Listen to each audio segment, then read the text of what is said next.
Hey guys, it's Alex Flanagan here with Blush and Bleed Farmhouse, and today we are going to paint some bricks. So in my house, it was built in the 1920s, and there was a furnace prior to the house being remodeled. And when the house was remodeled, the furnace was removed, so there was a big hole in the ground. So there was a wood plank. That has been the one thing in this house that I could not figure out what to do with. So the floors are brick all around it. So I decided I was going to paint some faux brick, and I think it turned out so beautiful. We went from this ugliness to this, and it is beautiful. It's so easy. I used a ton of Dollar Tree stuff. So honestly, it literally cost me probably $10 to paint this little area on my wood floor that I had no idea what to do with.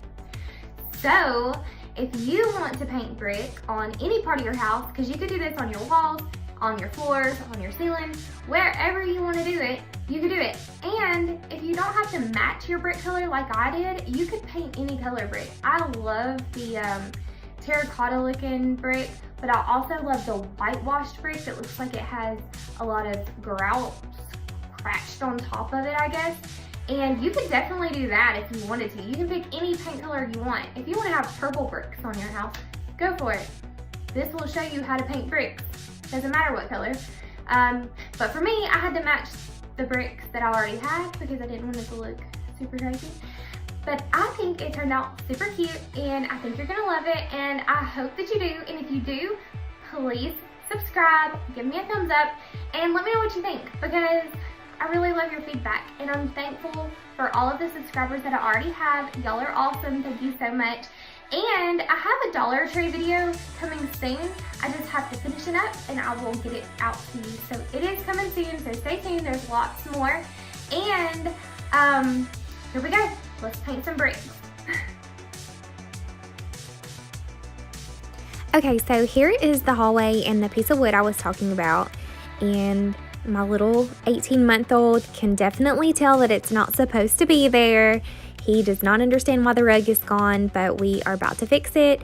So I used a dollar store sponge and some paint, and just paint that I had left over, and it definitely worked out great. So I painted the area that I wanted the brick to be with a color of paint that matched the grout that was on the existing brick. Now, if you don't have existing brick that you're trying to match, then you can definitely use whatever color you would want your grout to be. So the paint dried darker. As you can see in the top, it's starting to dry, which matched the grout a little bit better. So the next thing I did while the paint was drying was I measured the existing brick that I had. And then I measured my sponge, which I noticed that my sponge was a little bit shorter than what I needed, and the width was right, so that worked out great. But the sponge that I bought from the Dollar Tree had this green area on it, so all I had to do was pull it up and cut the sponge to the length that I needed, and I just hot glued it to that extra area to make it the correct size of the brick that I needed. And then I added this little handle that I got at the Home Depot. I think it's like $4. You don't have to do this part, but it definitely made it more sturdy. And then I took this 50-cent acrylic paint in a bunch of different colors to try to mix it to match the existing brick that I already have. And it took a lot of mixing and testing to get to the right color, but I finally got something that was comparable to what I had. You could probably color match at a store if you wanted to, but I just needed to use what I had. So then I pressed the paint into the floor with the sponge, and I just followed the pattern that I had. I did have a little helper. My little boy was helping me, so I only got to film one brick, but I stamped the rest of the floor with the same brick following the pattern that I had.